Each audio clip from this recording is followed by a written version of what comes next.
रंग के आकार दिख रहे हैं, वही जंगलवासी है। कहाँ सर? मुझे तो कोई दिखाई नहीं दे रहा।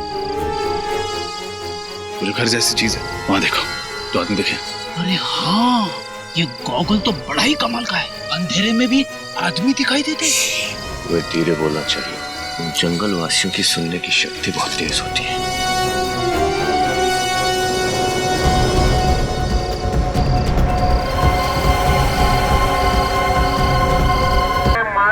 पंढरपूर प्लॅट क्रमांक 7 वर लावण्यात आलेली आहे. पुणे पंढरपूर पुणे ते वीरपर्यंत जाणारी बस, पुणे ते वीरपर्यंत जाणारी बस प्लॅट क्रमांक 4 वर लावण्यात आलेली आहे.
हाथ फिर उधारे, क्या चाहिए? बात चुराती पैसे नहीं? कहाँ से?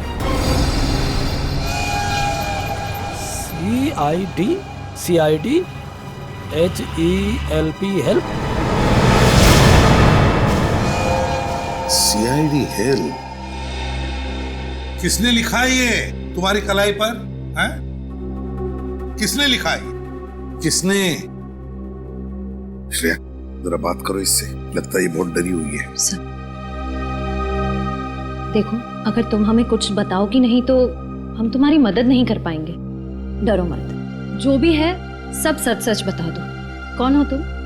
तुम्हारा नाम क्या है? तुम चोरी क्यों कर रही थी?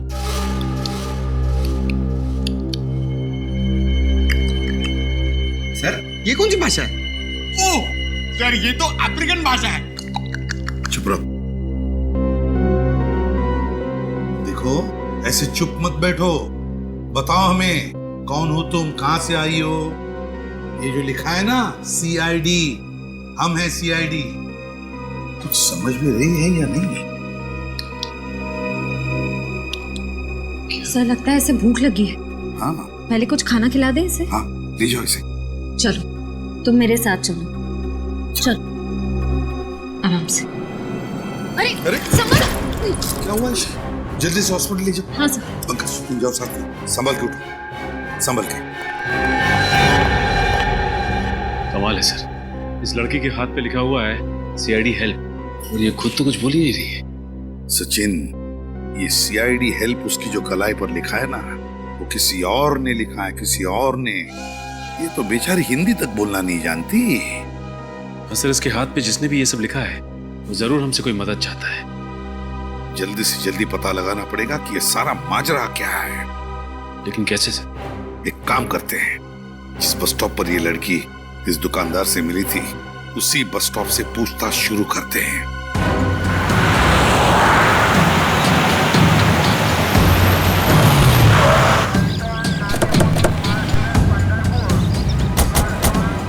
कहाँ पे सोई थी वो औरत? साहब, उधर सोई हुई थी। ये सामने वाली दुकान मेरी है। सर, हो सकता है उस औरत को किसी ने इस बस स्टैंड पे लाके छोड़ दिया। हो सकता है। उन पैसेंजर से पूछो जो रात को यहाँ पे सोए हुए, उनमें से जरूर किसी न किसी ने उस औरत को देखा होगा यहाँ। सर, आपने इसको देखा है कहीं?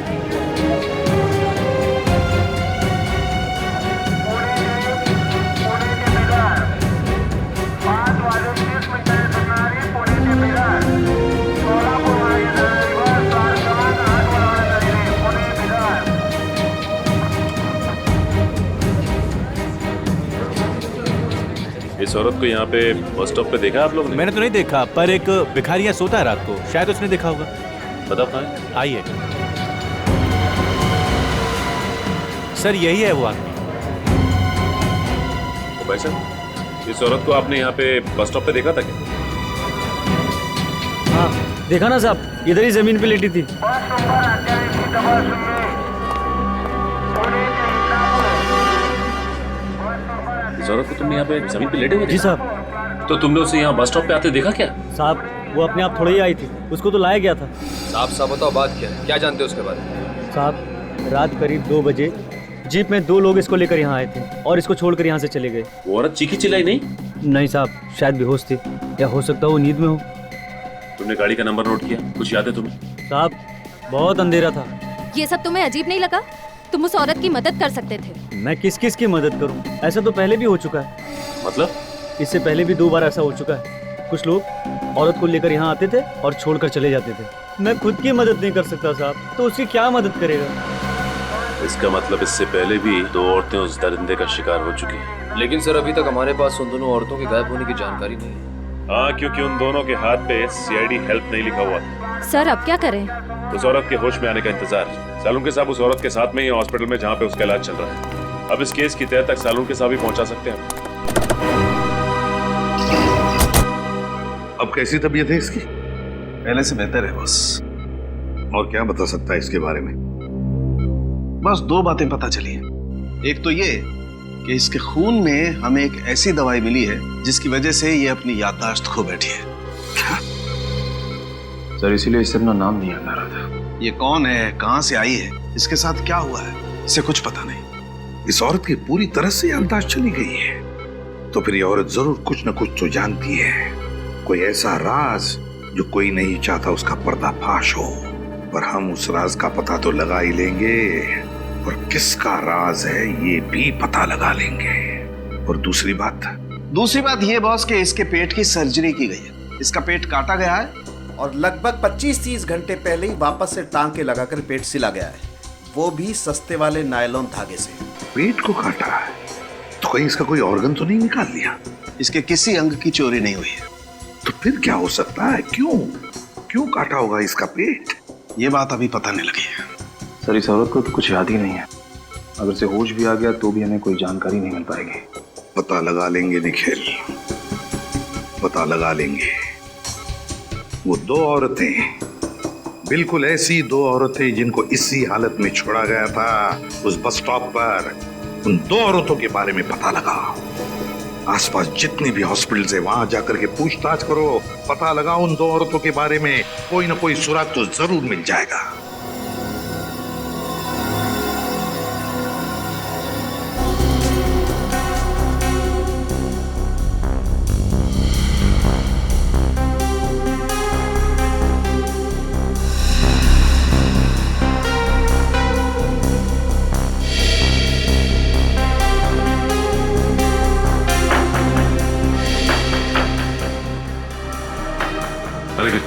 सर यहाँ कुछ नहीं पता चला। एक ही हॉस्पिटल बचा हुआ है अब, सिटी हॉस्पिटल। वहां चल के देखते हैं। Sir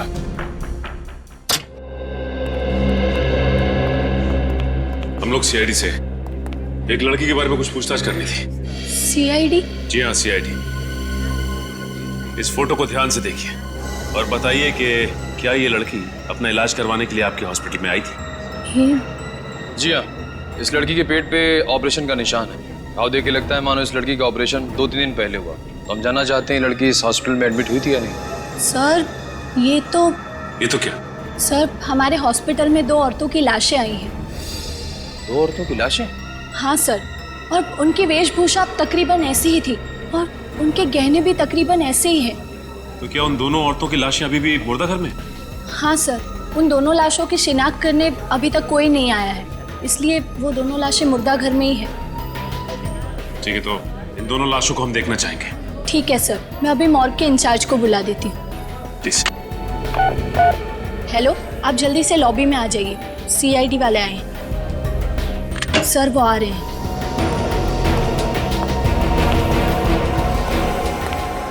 sir. जी कहिए। आपके मुर्दा घर में जो 2 औरतों की लावारिश लाशें पड़ी हैं, वो देखना चाहते हैं। ठीक है। यही है उन दोनों औरतों की लाशें। इन दोनों की पोस्टमार्टम रिपोर्ट मिल सकती है हमें? लेके आता हूँ अभी। प्लीज।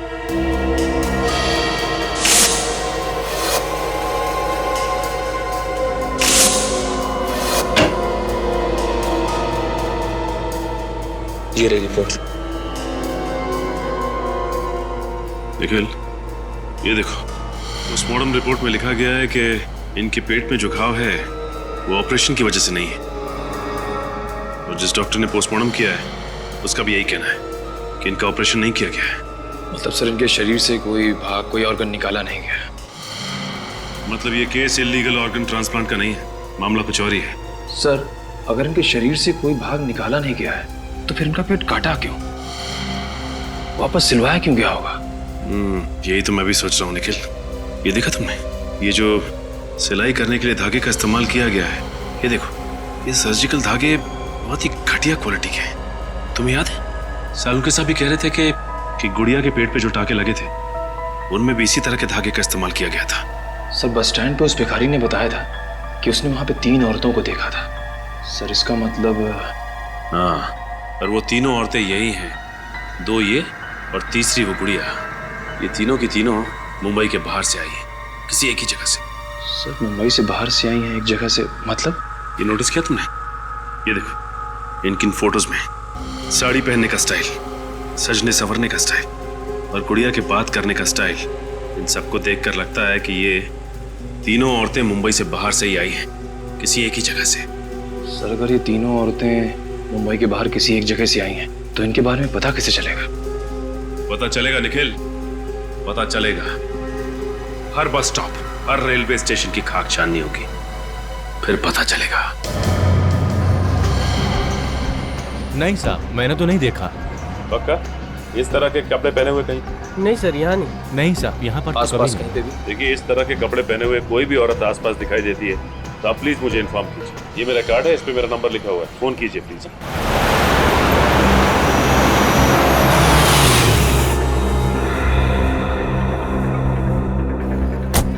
सर, ये 6ठा बस स्टॉप है, लेकिन इस औरत के बारे में अब तक कुछ पता नहीं चला। पता चलेगा निखिल, हर बस स्टॉप पे पता करना पड़ेगा, जब तक ये पता नहीं चल जाता कि ये औरतें आ कहां से रही।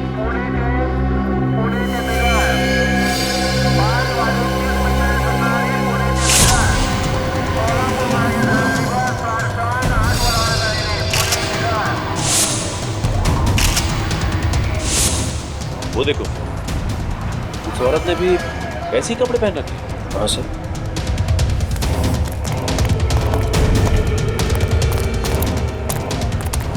अरे सुनिए, देखिए, घबराइए मत, हम लोग सीआईडी से।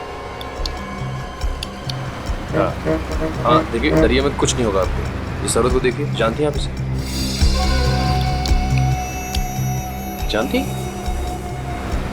अच्छा, ये बताइए कि आपका नाम क्या है, कहाँ से आई हैं आप? नीलगिरी के जंगले। नीलगिरी का जंगल? हाँ, आखिर इन भोली भाली अनपढ़ औरतों को नीलगिरी के जंगल से मुंबई क्यों लाया जा रहा है, और वो भी उनका बेवजह ऑपरेशन करने के बाद? कोई ना कोई राज तो जरूर छुपा है इस नीलगिरी के जंगल में, ये वहां जाकर ही पता चलेगा।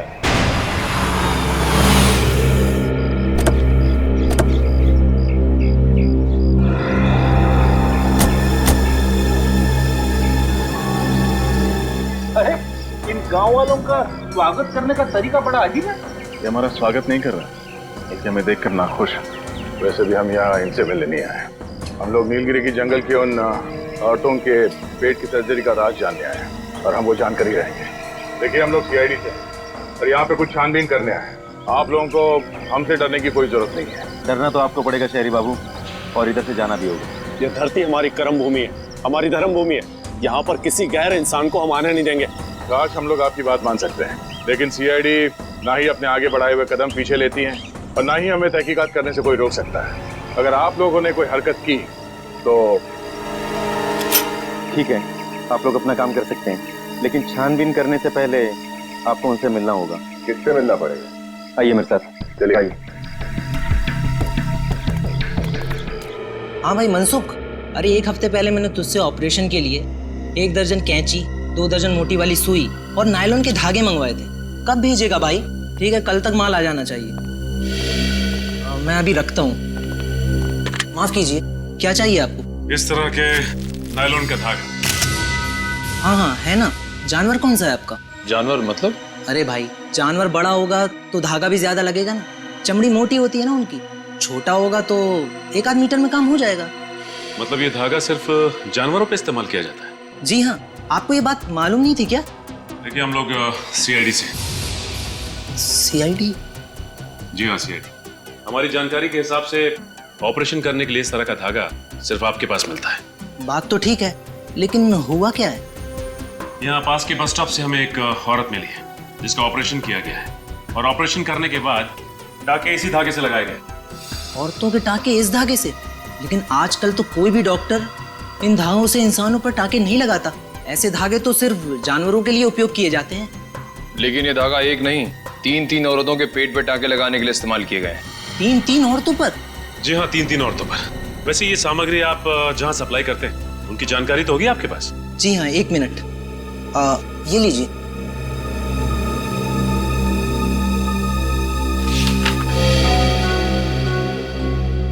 सर, ज्यादातर ऑपरेशन का सामान बड़े बड़े क्लिनिक और सरकारी हॉस्पिटल में भेजे गए। सर, ऐसे हॉस्पिटल तो कानून का पालन करते ही होंगे। हाँ, वो तो ठीक है, लेकिन निखिल, लेकिन ये देखो, बहुत से दवाखाने हैं जिनका लाइसेंस नंबर नहीं लिखा गया है यहाँ पे। इसका मतलब ये डॉक्टर्स गैर कानूनी तरीके से डॉक्टरी कर रहे हैं। सर, हो सकता है सर, लेकिन इस रजिस्टर में उनका नाम है पता नहीं है। क्या चल रहा है? हाँ? चल क्या रहा? जिन दवाखानों का लाइसेंस तक नहीं है आप उन्हें माल सप्लाई कर रहे हैं, और जिनको माल सप्लाई कर रहे हैं उनका पता तक नहीं है आपके पास। वो क्या, आपसे तो बाद में निपटते हैं। उससे पहले शहर के जितने भी दवाखाने हैं जिनका लाइसेंस नहीं है वहां पे छापा मारते हैं, वहीं से कुछ ना कुछ पता चलेगा। देखो रामू, ये कोई आम खांसी नहीं, टीबी वाली खांसी है। अगर सही समय पे मेरे पास नहीं आते तो 15-20 दिन के लिए अस्पताल की खटिया पकड़नी होती। ये दवा लो, सुबह शाम खाने के बाद ले लेना, ठीक हो जाओगे। जी नमस्कार। छुट्टन मैना कहता था, दद्दू बिल्कुल सही कहते थे, डॉक्टर भगवान का रूप होता है। बड़े भैया, आप सही कह रहे हैं। दाम जैसे गरीबन के लिए डॉक्टर बाबू कितना कुछ नहीं करते। नहीं भाई, ऐसी कोई बात नहीं। भगवान का दिया हुआ सब कुछ है हमारे पास, इसलिए जनसेवा करते हैं। बताइए, आप दोनों में से कौन बीमार है? अब बीमार तो कोनो नहीं है डॉक्टर साहब, अब बस थोड़ा सुख सुविधा का बंदोबस्त हो जाए, आपका कृपा हो जाए। मैं समझा नहीं। छुट्टन क्या है डॉक्टर साहब के औरत का पेट का ऑपरेशन करवाना है। ऑपरेशन? अरे औजार वगैरह तो है, बस ऑपरेशन कर दीजिए। देखिए, मैं ऑपरेशन नहीं करता, मगर आपके पास अगर कोई डॉक्टर है तो मैं अपना ऑपरेशन थिएटर भाड़े पे दे सकता हूँ। साहब, डॉक्टर तो हमारा कोई नहीं है, एक मित्र है हमारे, लेकिन क्या है कि डॉक्टरी का लाइसेंस नहीं है उनके पास। चलेगा?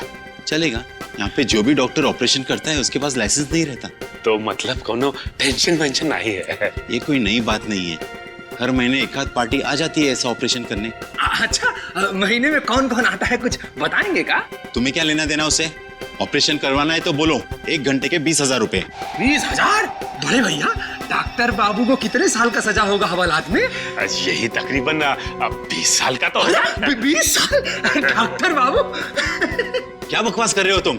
एक तो मैं तुम्हारी मदद कर रहा हूँ और तुम मुझे धमका रहे हो। कौन हो आप लोग? डॉक्टर साहब का है कि आपके पास जो डॉक्टर्स आते हैं ना, उनके पास लाइसेंस नहीं होता है, लेकिन क्या है कि हमारे पास आपको पकड़ने का लाइसेंस है। ये देखिए, ये देखिए। CID? CID। सर, मुझे माफ कर दीजिए, मुझसे गलती हो गई। माफ कर दीजिए। पहले बता, महीने में कौन कौन आता है एक बार यहाँ पे ऑपरेशन करवाने के लिए गैर कानूनी तरीके से? सर, गांव के 2-4 गुंडे गांव की कुछ औरतों को लेके आते। गांव की औरतों को लेके आते हैं या फिर जंगल की औरतों को? शायद जंगल में रहने वाली औरतें, लेकिन किस चीज का ऑपरेशन होता है वो मुझे नहीं मालूम। देख, सच बोल, झूठ मत बोल, समझा? सर, मैं सच कह रहा हूँ, मैं पैसे लेके 2 घंटे के लिए बाहर चला जाता हूँ। और क्या पता है उसके बारे में? सर, एक बात है, जो भी औरतें अपने ऑपरेशन करवाने के लिए आती थी वो अपनी मर्जी से आती थी। अपनी मर्जी से आते हैं? बिना जोर जबरदस्ती के? सर, ये कैसे मुमकिन हो सकता है? उन गुंडों की तस्वीर बनवानी होगी आपको। जी सर, जो भी आप कहेंगे। एक बात समझ में नहीं आ रही है, कोई भी औरत जानबूझकर अपने आप को मौत के मुंह में क्यों डालेगी? अरे दोबारा क्या कर रहा है? वनराज भाई, ये सारी बाबू लोग कह रहे हैं कि ये सीआईडी से हैं और यहाँ छानबीन करने आए हैं। तो आप हैं इस गांव के करता धरता वनराज भाई। भाई प्यार से लोग हमको भाई कहते हैं, इज्जत देते हैं भाई। आप भी हमारे सवाल का जवाब दे दीजिए, हम भी आपको बहुत इज्जत देंगे। अब जैसा देश वैसी है। देखो, हम किसी सीआईडी वीआईडी को नहीं जानते। यहाँ हमारी हुकूमत चलती है, हमारा राज है यहाँ। तुम अगर हमसे सवाल पूछना चाहते हो तो हमारे साथ 2-2 हाथ करना पड़ेगा। अगर तुम जीते तो हम तुम्हारे एक नहीं 2-2 सवालों के जवाब देंगे। अगर हम जीते तो तुमको यहाँ से खाली हाथ जाना पड़ेगा। बोलो मंजूर? ठीक है, हो जाए 2-2 हाथ। ये क्या कह रहे हैं सर आप? देखते जाओ कैसे मजा चखाते हैं। ये लड़ेगा मेरे से चूचू का मुर्गा, ये लड़ेगा मेरे से।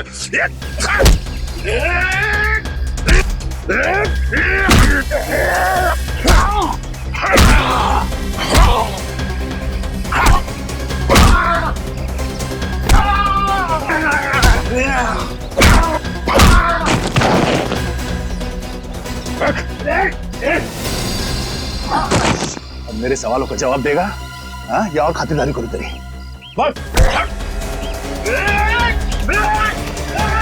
आपके जाएगा कहाँ?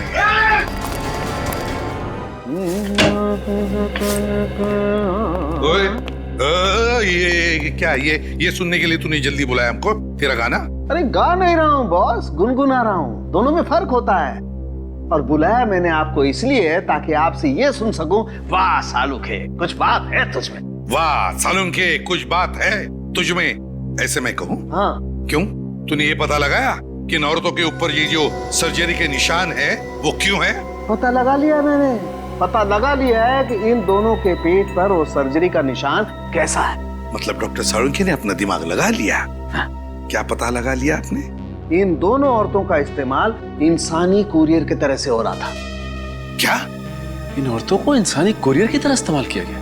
हाँ, इन दोनों के पेट को काट कर कोई चीज जबरदस्ती इनके पेट के अंदर रखी गई और फिर पेट को सिल दिया गया। और दोनों के पेट पर 2-2 बार काटने के निशान हैं, 2 बार के टांके हैं, अलग अलग किस्म के। मतलब सर? मतलब ये कि पहले इनके पेट को काट कर कोई चीज जबरदस्ती इनके पेट के अंदर रखी गई और पेट को सिल दिया, और बाद में टांके काट कर वो चीज बाहर निकाली गई और फिर से टांके लगा करके पेट को सिल दिया गया। मतलब इन बेचारी औरतों को स्मगलिंग के लिए इस्तेमाल किया गया। लेकिन तुझे पता कैसे चला सालुखे? बॉस, जब वो चीज जबरदस्ती इनके पेट के अंदर रखी गई तो इनके पेट की कुछ मांसपेशियां फट गई थी और उसमें जगह बन गई कुछ रखने के लिए। हाँ। सर, अगर ये पहली औरत के साथ भी ऐसा ही हुआ तो पता कैसे नहीं चला? वो इसलिए कि जब उस औरत को अस्पताल में लाया गया वो जिंदा थी, और जब तक मैं उसकी जांच करता उसकी मांसपेशियों के घाव अपने आप भर गए थे। लेकिन इन दोनों औरतों को अस्पताल में जब लाया गया ये मर चुकी थी, इसलिए घाव भरने का कोई सवाल ही पैदा नहीं होता। स्मगलिंग करने के बहुत सारे तरीके आज तक देखे, लेकिन सबसे अजीब तो ये है। डॉक्टर साहब, इनके पेट में रखा क्या गया था? वो पता नहीं चल पाया, वो पता लगाना पड़ेगा। हाँ सर, ये तो पता लगाना ही पड़ेगा कि आखिर ये तस्करी किस चीज की हो रही थी। सचिन, पता तो हम लगा ही लेंगे कि किस चीज की तस्करी की जा रही थी, लेकिन है कौन ये टेढ़ा दिमाग जिसने इन बेचारे गरीब औरतों का इस तरह से इस्तेमाल किया? है कौन ये? वनराज, ये नीचे, नीचे।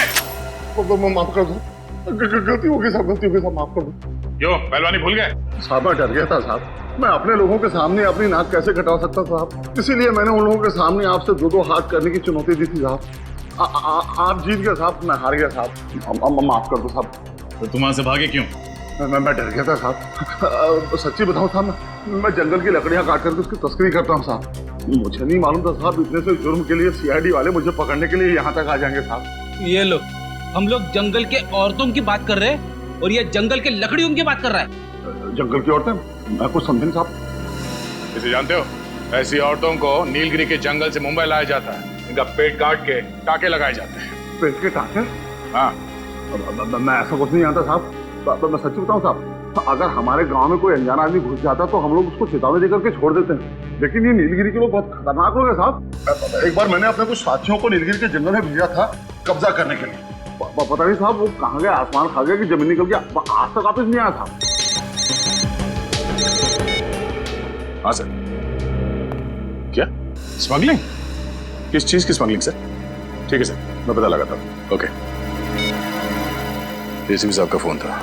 उन औरतों का पेट काटकर उनमें कोई चीज रखी जाती थी स्मगलिंग करने के लिए।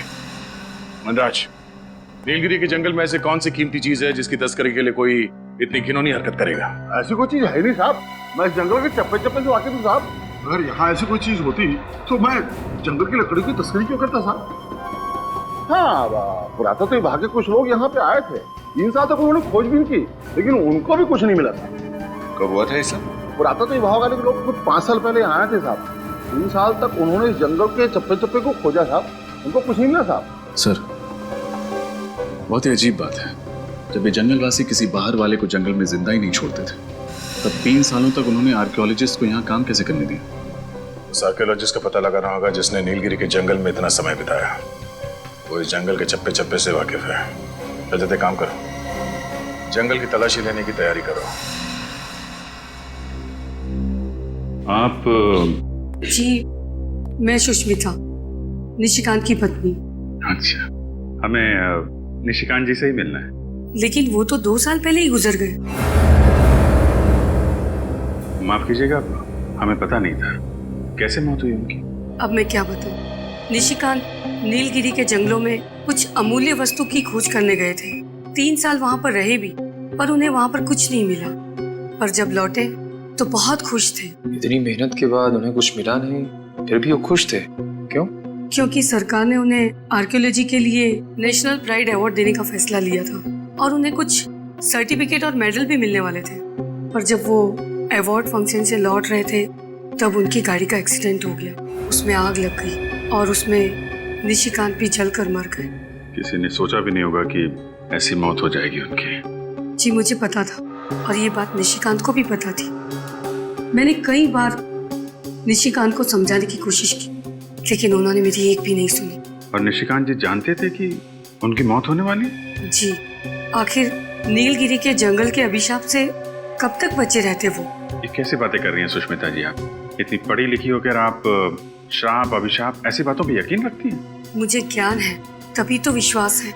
उस खौफनाक अभिशाप के मुताबिक उस जंगल वासियों के अलावा जो भी कोई उस जंगल में घुसने की कोशिश करेगा तो नीलगिरी जंगल के देवता उस पर क्रोधित हो जाएंगे और उसे कभी क्षमा नहीं करेंगे। आग की बारिश करके नीलगिरी जंगल के देवता उस पापी को जलाकर राख कर देंगे और निशिकांत की मौत भी जलने से हुई है।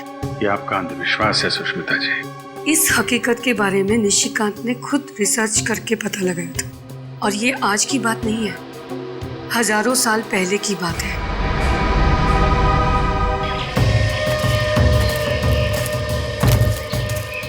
सर, जंगलों में जंगली जानवर होते हैं ना? रेडी, जंगली जानवर तो जंगल में ही होंगे ना।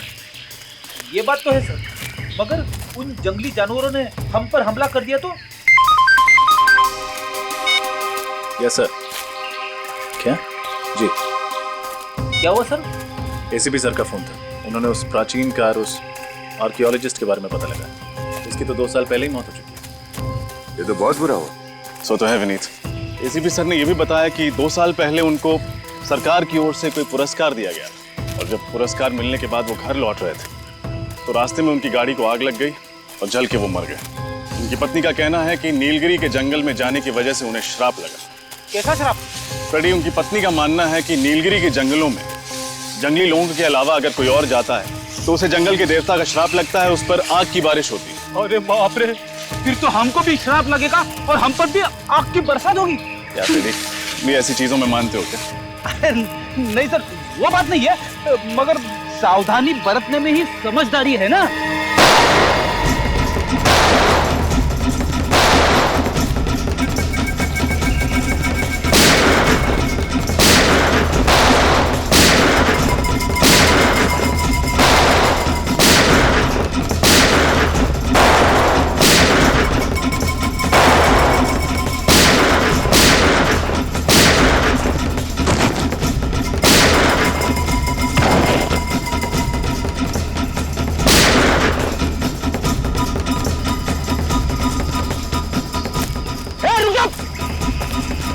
रुक जाओ।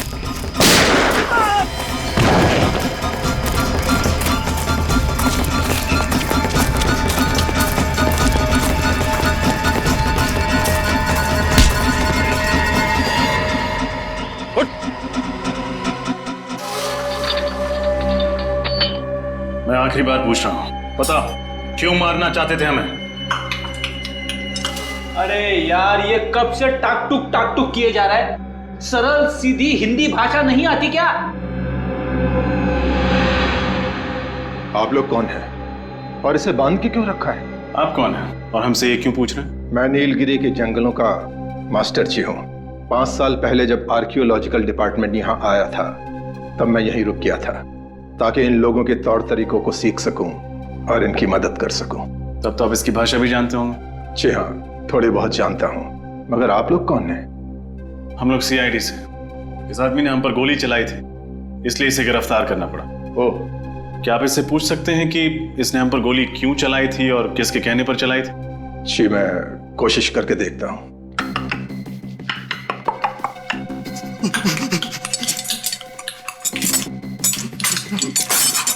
ये क्या कह रहा है? मैं समझने की कोशिश कर रहा हूँ मगर ठीक से समझ नहीं पा रहा हूँ। आपको देखकर ये बिल्कुल सहम गया है। मैं इन लोगों का ख्याल रखता हूँ, बीमारी में इनकी सेवा करता हूँ, इसलिए जंगल के वासी मेरा आदर सम्मान करते हैं। इसके हाथ पर ये गोदन है, कम से कम इसका मतलब तो समझा सकते हैं आप? देखिए, जैसा कि मैंने कहा, मैं ठीक से तो नहीं जानता, कोशिश करके देखता हूँ।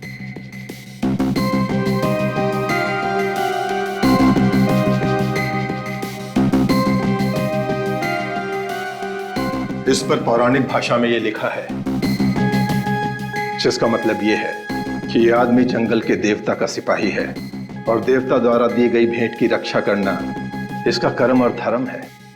देवता का सिपाही सरकारी सिपाही पे गोलियां चलाता है? ये लोग इस जंगल को अपनी जन्मभूमि मानते हैं और इसकी सुरक्षा करना अपना कर्तव्य समझते हैं। इन लोगों का मानना है कि अगर बाहर का कोई इंसान इस जंगल में प्रवेश करेगा तो जंगल के देवता नाराज हो जाएंगे और उन पर आग की बारिश होगी। फिर आग की बारिश? आग की बारिश का मतलब क्या है? हो सकता है ये सब काल्पनिक हो, लेकिन इन लोगों का इस बात पर बहुत भरोसा है।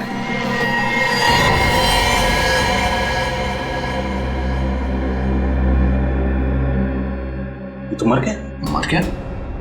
अरे, ये तो सही सलामत। क्या हो गया इसे? लगता है इसे जंगल के देवता का श्राप लग गया। मास्टर जी, आप भी इन बातों पर विश्वास करते हैं?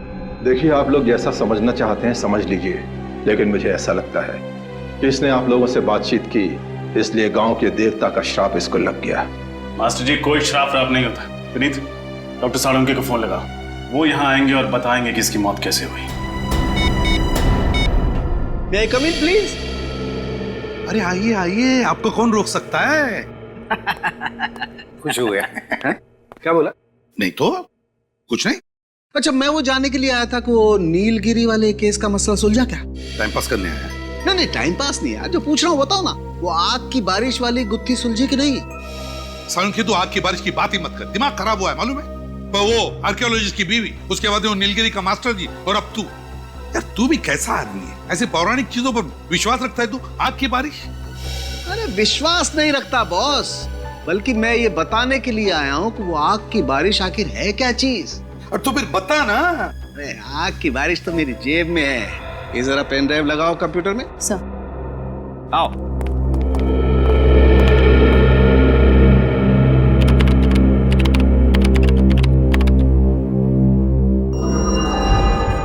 ये देखो बस, ये उल्का पिंड, जिन्हें आप उल्का तारा भी कह सकते हैं। मीटियोराइट्स और कॉमेट्स। एग्जैक्टली, अंग्रेजी में यही कहते हैं। बॉस, वैसे तो ये उल्का पिंड ब्रह्मांड में चक्कर लगाते रहते हैं, लेकिन कभी कभी धरती के गुरुत्वाकर्षण, ग्रेविटेशनल फोर्स की वजह से जब धरती की तरफ बढ़ने लगते हैं तो धरती के अंदर घुसने के लिए इन्हें धरती के वातावरण को चीर करके आना पड़ता है। और ऐसा करने के लिए इन गुरुत्वाकर्षण की वजह से इसमें एक जबरदस्त घर्षण होता है, जिसकी वजह से इनका तापमान बढ़ जाता है। कभी कभी तो इनका तापमान 10,000 डिग्री सेल्सियस से भी ज्यादा हो जाता है। 10,000 डिग्री से भी ज्यादा? तब तो ये आग के गोले बन जाते हैं, और जब ये धरती की तरफ गिरने लगते हैं तो लगता होगा आग की बारिश हो रही है। और बॉस, मेरी रिसर्च बताती है कि हजारों साल पहले नीलगिरी के जंगलों में ऐसी ही आग की बारिश हुई थी। और शायद इसीलिए नीलगिरी के जंगल में रहने वाले लोगों को लगता होगा कि अगर कोई बाहर का आदमी उनकी जमीन पर पैर रखे उनकी देवताओं की इजाजत के बगैर तो देवताओं को गुस्सा आता होगा और वो आग की बारिश करते होंगे उस पर। हाँ विनीत, क्या? अच्छा ठीक है, ओके। यार साळुंखे, तूने तो कमाल का रिसर्च कर दिया यार। तुझे तो गिफ्ट देनी पड़ेगी। हाँ दो, जरूर दो। आजा आजा। साळुंखे, तुझे मैं नीलगिरी के जंगल की सफर करवाता हूँ। नहीं, मैं नीलगिरी के जंगलों में क्या करूंगा? नहीं बॉस, मैं अपनी लैब में ठीक हूँ यार। अबे डरता क्या है? वहाँ कोई आग की बारिश वारिश नहीं होने वाली है। फिर भी यार साळुंखे, वहाँ पर एक नीलगिरी वासी की मौत हुई है हमारे लोगों की आंखों के सामने, और मैं चाहता हूँ कि तू वहाँ चले जाए। ओह अच्छा, तुम नहीं आओगे? पिकनिक है। नहीं, मतलब तुम होते तो। अब अभिजीत आ रहा है। हाँ ठीक है। हाँ। और भाभी के हाथ का सलाद भी लेके जाना साथ में। भाभी का नाम नहीं लेना यार। हाँ समझा? अच्छा क्या यार, फंसा देते हो तुम लोग यार।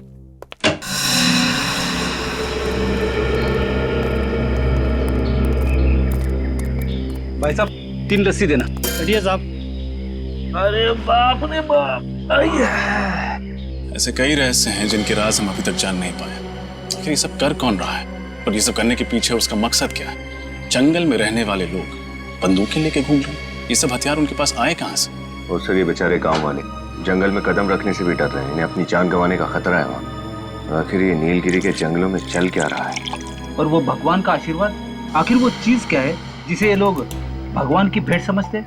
कोई बहुत ही खास, बहुत ही अनोखी वस्तु होगी जिसको इन जंगल वासियों ने कभी देखा नहीं, और कोई तो कारण है जिसकी वजह से इन जंगल वासियों को लगता है कि भगवान ने ये वस्तु खासकर उन्हीं के लिए भेजी है। और वो आदमी जिसे हमने जंगल में पकड़ा था, वो जंगल का सिपाही था।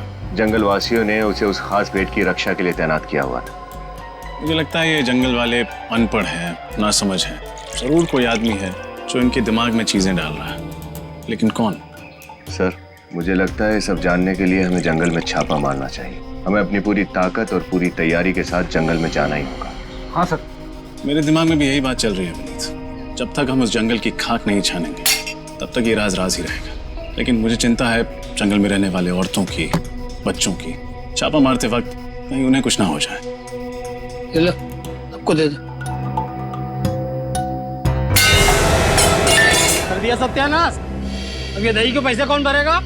आप इस पर गुस्सा मत कीजिए, इसे जाने दीजिए, पैसे हम भर देंगे। लो, इन लोगों को भगवान का प्रसाद समझो जो आज तुम इनकी वजह से बच गए। मेरी तबीयत खराब है, मैं घर जाना चाहता हूँ। तबीयत ठीक नहीं थी, पहले बोलना चाहिए था ना। जाओ यहाँ से, नहीं तो और सामान का नुकसान करोगे। अरे जल्दी जा भाई। ये लड़का मुझे कुछ गड़बड़ लग रहा है। मैं देखते ही ऐसे चला क्यों गया? पीछा करते हैं इसका। रक्षा करनी होगी, रक्षा करनी ही होगी। अजीब आदमी दिखाई नहीं देता है क्या? माफ कीजिएगा।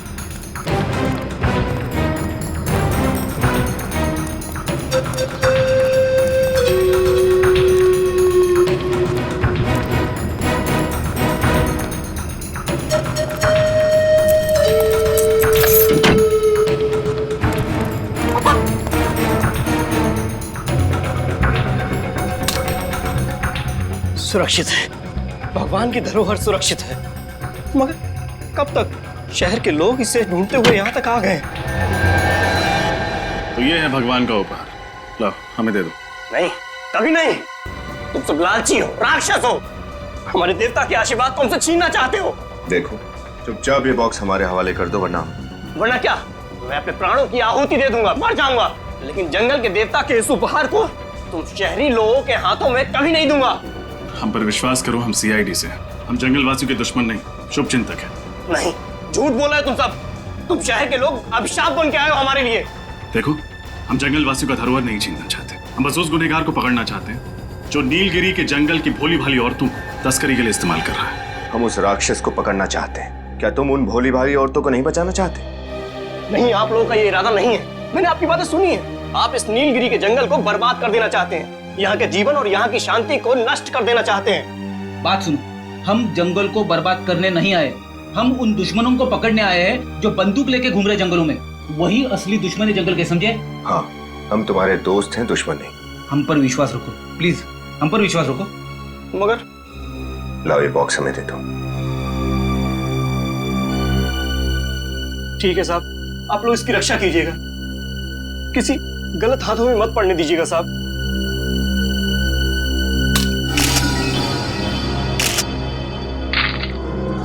ये बैंगनी पत्थर, इसे तुम भगवान का उपहार मानते हो? इन बैंगनी रंग के पत्थरों को तुम भगवान की भेंट समझते थे? आपको कदर नहीं है इनकी साहब, ये उपहार है भगवान का हमारे लिए, ऊपर से गिरे हैं ये साहब, चमत्कार है ये साहब, भगवान का चमत्कार हमारे लिए। सारंगे साहब, यस सर, आप सेफ हाउस पहुंचे। क्या बात है डॉक्टर साहब, आप इस पत्थर को इतने गौर से क्यों देखे जा रहे हैं? इस पत्थर में कोई खास बात है क्या? खास बात, बहुत ही खास बात है। ये टेफाइट पत्थर है और बहुत ही कीमती है। क्या ये पत्थर कीमती है? 1 ग्राम टेफाइट की कीमत कम से कम 10 लाख रुपए होती है। अरे बाप रे! और ये जो सारे पत्थर तुम लोगों को मिले हैं, इनकी कीमत कम से कम 25 से 30 करोड़ रुपए है। सर फिर तो जरूर इन्हीं अमूल्य टेफाइट पत्थरों को औरतों के पेट में छिपाकर उनकी तस्करी का रैकेट चलाया जा रहा था। हाँ, तुम बिल्कुल ठीक कह रहे हो, इन पत्थरों की ही तस्करी हो रही थी उन औरतों के जरिए। हमें यह पता करना चाहिए कि इन पत्थरों की तस्करी के पीछे किसका हाथ है। लेकिन ये पत्थर नीलगिरी के जंगलों में आए कहां से? वर्षों पहले जिस मीटियोर की वजह से आग की बारिश हुई थी, ये उसी के टुकड़े हैं जो जमीन पर गिरकर टेफाइट पत्थर में बदल गए। हमें नीलगिरी के जंगलों में एक बार फिर से जाकर के उस जमीन की अच्छी तरह से जांच करनी चाहिए। हम नीलगिरी के जंगल में जाएंगे जरूर, पर पूरी तैयारी के साथ।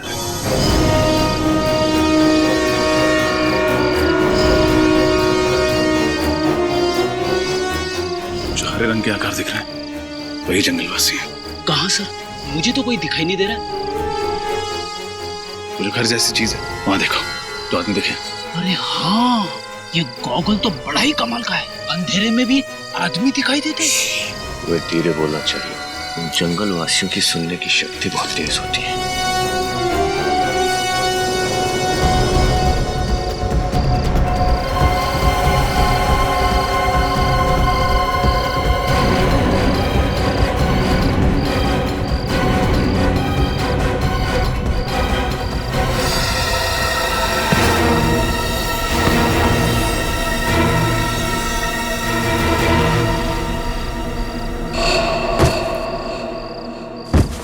अंदर चल के देखते हैं।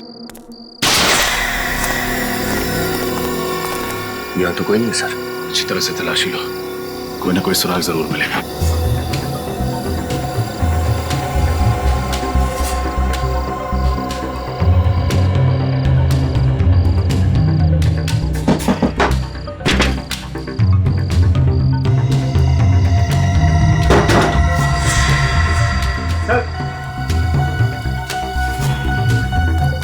ये देखिए सर, नोटों की गड्डियां और टेफाइट पत्थर।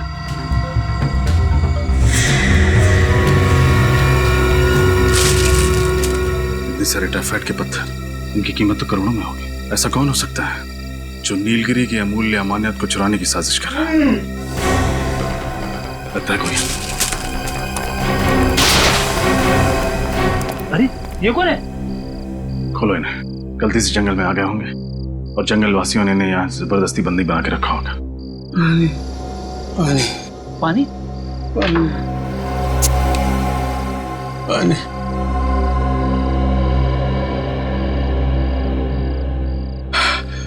कौन है आप और किसने किया आपके साथ ये सब? आप लोग कौन हो?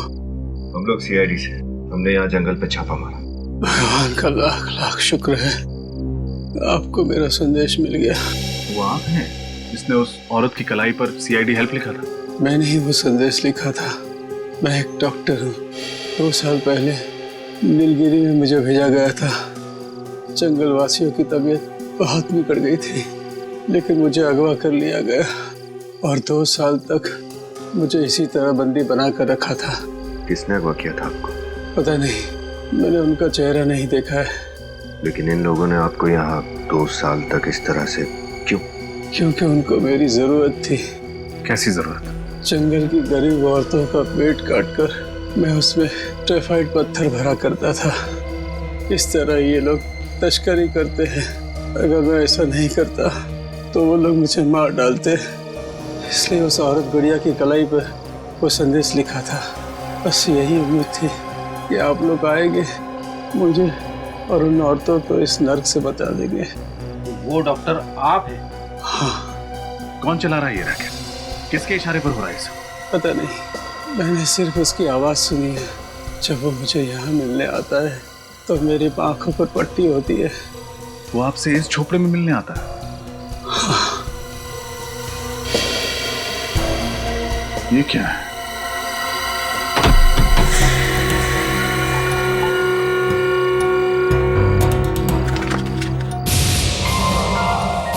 सर्टिफिकेट।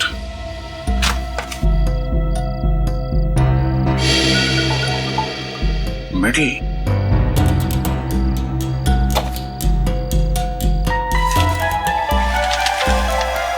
तो ये है, इसका हाथ है इस पूरे रैकेट के पीछे।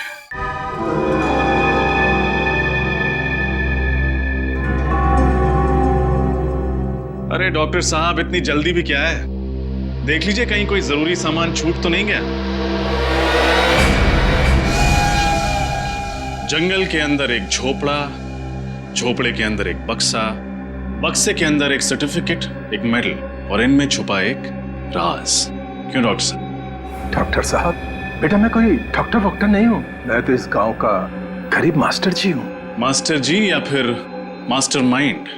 टेफाइड की स्मगलिंग का रैकेट आप ही चलाते हैं ना? टेफाइड जंगल से बाहर निकालने के लिए जंगल की मासूम औरतों का पेट काटकर उन्हें कुरियर का पैकेज बनाकर खुद मालामाल होना चाहते थे। ये कैसा आरोप लगा रहे हैं आप लोग मुझ पर? मैं तो गांव का एक गरीब मास्टर जी हूँ जो इस केस की तह तक पहुंचने में आप लोगों की मदद कर रहा हूँ। मुझे नहीं पता कि ये टेफाइड पत्थर है। ओह, हम तो भूल ही गए थे कि आप एक गरीब लाचार गांव वाले हैं। आपको कैसे पता होगा कि उस पत्थरों की कीमत क्या है? वही तो आप लोगों को गलतफहमी हुई है। गांव का बूढ़ा मास्टर इन पत्थरों की कीमत से अनजान हो सकता है, लेकिन डॉक्टर निशिकांत नहीं। नेशनल प्राइड अवार्ड जीतने वाले आर्कियोलॉजिस्ट को तो पूरा ज्ञान होगा, और होना भी चाहिए। एक कदम भी आगे मत बढ़ाना वरना। जरा ध्यान से देखो डॉक्टर साहब, हमारे हाथ में बंदूक है, ये चाकू हमारा क्या बिगाड़ लेगा? ये कोई आम चाकू नहीं है। इस चाकू की धार पे मैंने जहरीले पौधे का लेप लगाया हुआ है। ये वही जहर है जिससे उस आदमी की मौत हुई थी? हाँ, उस आदमी के हाथ का टैटू देखते समय मैंने उसके हाथ में छोटा सा पिन चुभो दिया था जिसमें ये जहर लगा हुआ था। कुछ ही पल में तुम भी ब्यूरो में कैद हो गए। इससे तो अच्छा होगा कि मैं अपनी जिंदगी खुद ही खत्म कर लूं।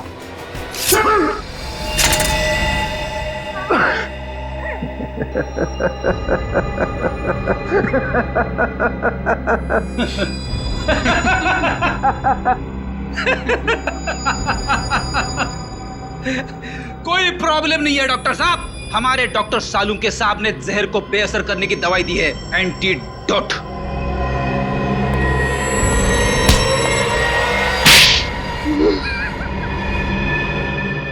बताओ, किस नाम से बुलाए तुमको? निशिकांत जी या फिर मास्टर जी? जब मैं नीलगिरी के जंगलों में प्राचीन चीजों की खोज के लिए खुदाई कर रहा था तो मुझे टेफाइड पत्थर मिला, और उसे देखते ही मेरे मन में लालच आ गया, क्योंकि मैं जानता था कि वो पत्थर बहुत कीमती और बहुमूल्य है। और फिर मैंने उस बेशकीमती पत्थर को हासिल करने का एक प्लान बनाया। अपनी ही मौत का प्लान है ना? अपनी गाड़ी में बिठा दिया किसी को और लगा दिया आग। उस गाड़ी जलने की आग में जल गया निशिकांत, और पैदा हुआ एक राक्षस, मास्टर जी। लेकिन एक बात समझ में नहीं आई कि नीलगिरी के जंगल के रहने वाले लोगों ने वो जंगल में वापस कैसे जाने दिया? खुदाई के दौरान मैं 3 साल तक वहां रहा था और मैंने उनके तौर तरीके सीख लिए थे। और जब मैं दोबारा वहां पहुंचा मास्टर जी के रूप में, तो मैंने उस बात का फायदा उठाया और उन लोगों की खूब सेवा की, जिससे वो लोग मुझ पर और ज्यादा भरोसा करने लगे थे। और उस भरोसे का गलत फायदा उठाया तुमने। टाइफाइड की स्मगलिंग शुरू कर दी। लेकिन एक बात समझ में नहीं आई, स्मगलिंग करने के लिए क्या जरूरत थी उन औरतों का पेट फाड़ने की? और कोई तरीका नहीं था? और कोई रास्ता नहीं था मेरे पास, इसलिए मैंने नीलगिरी गांव के एक सामान्य से डॉक्टर को अगवा कर लिया। और गांव की औरतें जब अपने पेट के दर्द के इलाज के लिए वहां आती थी तो वो डॉक्टर उसके पेट की सर्जरी करके टाइफाइड पत्थर को उसमें छिपा देता और फिर हम उसे शहद भेज देते थे। उन औरतों के घर वाले उनके बारे में पूछते नहीं थे? मैं उन्हें समझा देता कि वो जंगल के किसी जानवर का शिकार हो गई होगी और वो लोग आसानी से मेरी बात को मान लिया करते थे। और तुम्हारी इस गांव के क्लिनिक में पेट काट कर टाइफाइड पत्थर भरे जाते थे, और जिस क्लिनिक में हम लोग गए वहां पे पेट काट कर ये पत्थर निकाले जाते थे, राइट? हाँ? पैसा पैसा पैसा, तुम्हारे इस पैसों की लालच ने न जाने कितनी निर्दोष औरतों की जान ली। इंसान के रूप में राक्षस और ऐसे राक्षस का अंत फांसी के फंदे पर ही हो।